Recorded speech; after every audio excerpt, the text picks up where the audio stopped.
These are the Nothing Headphones 1. This is the first attempt from the company to make over-the-ear style headphones, and they are distinctive to say the least. And now I've been testing these for over a month, so if you're planning on buying the headphones, this video is going to be a comprehensive guide on what I like and dislike about these headphones. Before we get started with this review, I want to tell you that this video is not sponsored and the brand has had no input, in my opinion, in this video. So with that out of the way, let's quickly get started.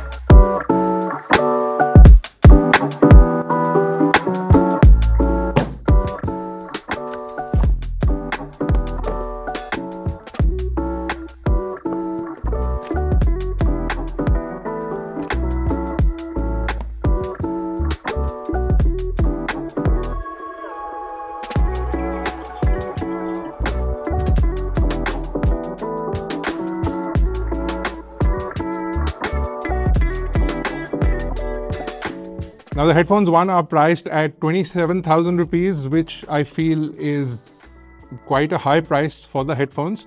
But they're actually on sale for 20,000 rupees, which is sort of their early sale. The price may go up later on. They might continue to sell them for 20,000 rupees. We don't know for sure. Presently, they're 20,000 rupees, but in that price bracket, they fall in the sort of area of Sony's XM series of headphones, as well as Bose's Quiet Comfort. And with those headphones, there are big shoes to fill. If the Nothing Headphones 1 can fill those shoes or not, I'm not sure. Let's talk about the design and some of the features and the build quality. So these headphones are a combination of plastic or polycarbonate and aluminium or aluminum, and they are actually really nicely made. They are built extremely well and they have a good use of different materials. So whether this plastic encasing the headband or this polycarbonate shell for their so-called transparent area, the quality of the aluminium and the place where it's been used is quite nice, but they do sort of smash together if you hold them flat. And then you have these buttons. There is sort of a dial which is used for volume up and down, and there is a button that you can press on the dial itself, so that will be your play pause, and then the dial itself is for volume. And then just below that you have this toggle sort of a thing which they call the paddle, that allows you to sort of skip forward or backward. You do have some hidden buttons, the button over here for pairing with Bluetooth, and there's a button on the outside for calling up the assistant.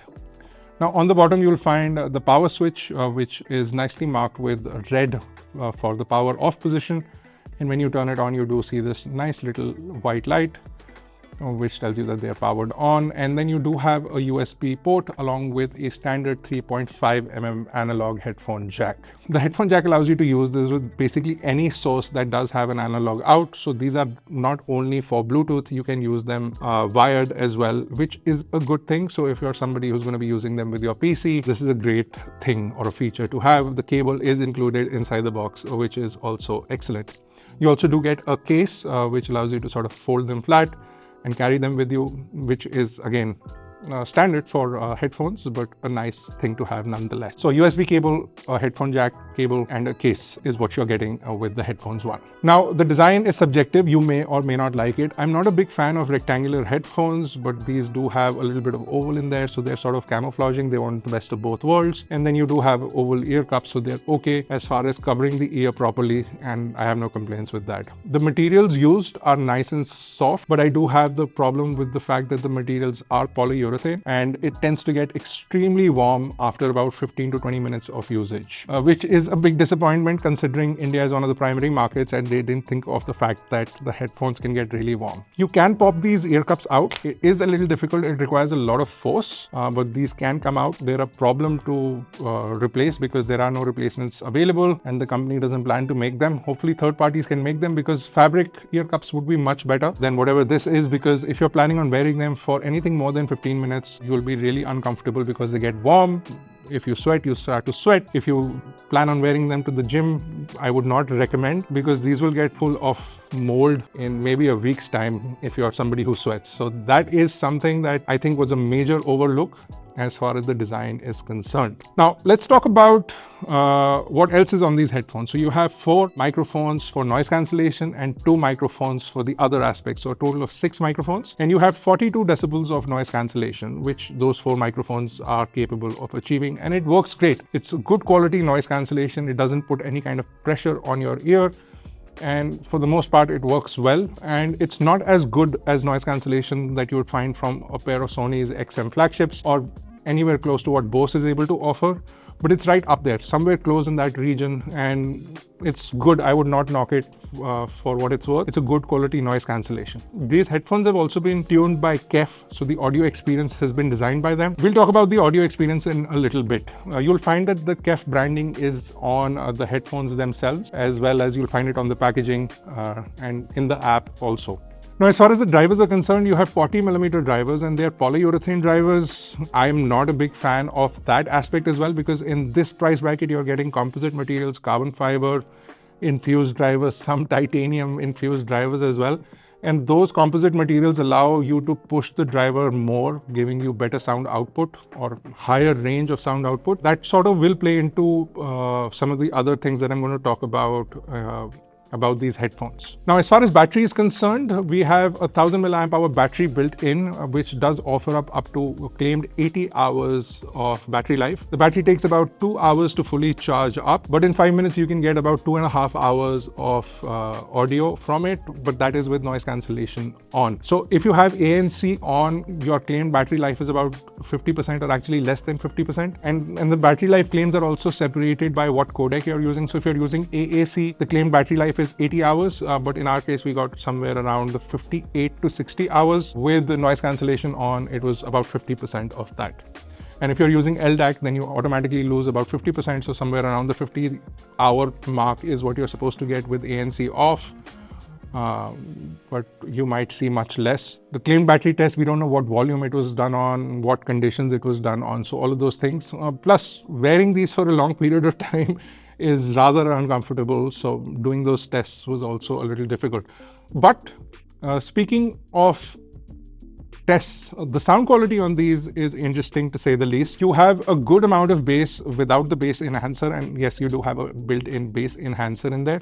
And then you do have custom EQs as well as an advanced equalizer, which we've seen on other Nothing's earphones. Of course, on the Flagship headphones one, it was expected and it works really well. It allows you to adjust the frequency, but also the range of the frequency, so you can make a really nice curve and get a really good, comfortable sort of position with your audio on how you want to play it. Off the bat, you do have sort of compressed mids while enhanced highs and lows, which is typical of Nothing's audio products in the past. You can pump up the highs quite a lot, but the overall headphones are missing the oomph that you expect in this price bracket. Not only are the volumes limited, but the overall audio, especially the mid-range, seems really low, and I feel that Nothing really needs to work on that. This could possibly be fixed with a firmware upgrade on the headphones, but I feel that it's being kept down with something that I mentioned in the past is because of the polyurethane driver. If they allow you to push the output of the headphones more, you might start to hear distortions on the lower end, and that's not what they want. So the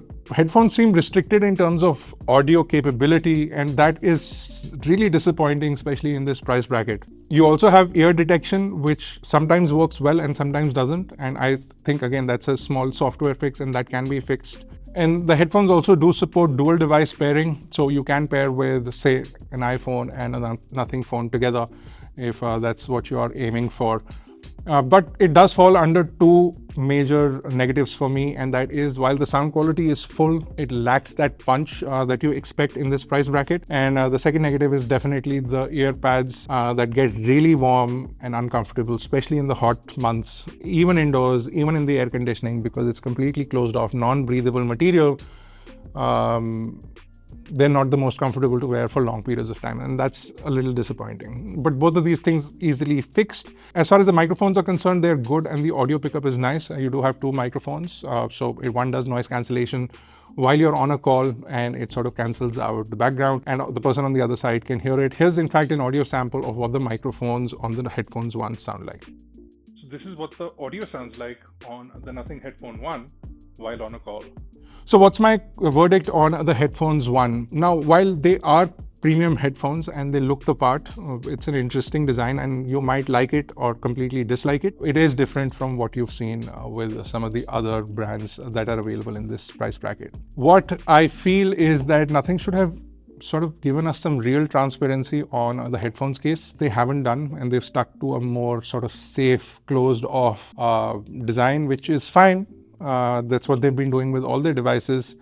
and that is okay. I like the use of materials. The buttons are really nice and tactile, and overall build quality and finish of the headphones is good. I feel that the legibility of the letters for left and right could have been better, and definitely the materials for the ear cups could be better, breathable, possibly perforated. I like the fact that the ear cups are replaceable, but it's not really mentioned anywhere, and unless you're like me and willing to pull off these headphone ear cups, you will not find out, and then you need to sort of really squeeze them back in. That's what she said. The sound output is a downside on these, and if you're somebody who listens to music at maybe 50-60% of the volume, it's fine. These are great. They have full sound, you have a lot of bass, and you can turn on the bass enhancer as well to get even more bass. So if you're somebody who lives for the bass, these headphones will satisfy you. They also do have spatial head tracking or spatial audio, which does improve the audio output a little bit. In fact, if you turn off spatial audio, you lose even more of the oomph from the headphones, which I feel is unfair, because actually turning spatial audio off should improve the audio output, but it doesn't. These are things that they can possibly fix with firmware updates. If they are going to, I'm not sure, but the sound quality lacks, and at the price, if you don't really care about the design, you can get a better deal with some other brands that are more capable in this price bracket. But then again, it is subjective, as most things are. So that's it. That's my review of the headphones one. They're also IP52 rated. So if you're out there in some light rain, it's not going to be a problem. And your sweat is probably not going to be a problem, because you're going to be sweating a lot on these headphones. So that's it. Take care. I'll see you in the next one.